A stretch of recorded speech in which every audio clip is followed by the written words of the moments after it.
Hey guys, welcome back to the channel.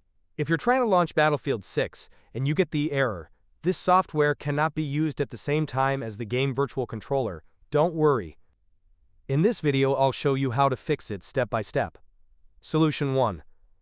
First, check your taskbar. If you see DS4 Windows running, right-click it and select Exit. Alternatively, right-click the Start menu, open Task Manager, find DS4 Windows, right-click it, and select End Task. This removes the VirtualController conflict that Battlefield 6 detects.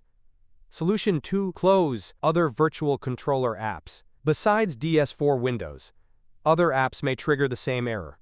Daemon Tools, ReWASD, Auto Hotkey, Razer or Corsair software, Faceit Anti-Cheat, Riot Vanguard. Open Task Manager.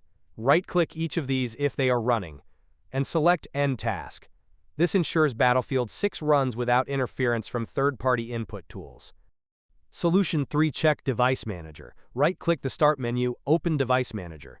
Look for entries like XVDDSCSI Miniport or virtual devices created by DS4 Windows or Daemon Tools. Right-click and choose Disable. This disables hidden virtual controllers that may block the game. Solution 4. Uninstall problematic apps. If simply closing the apps doesn't work, uninstall DS4 Windows, Daemon Tools, or any other virtual controller software.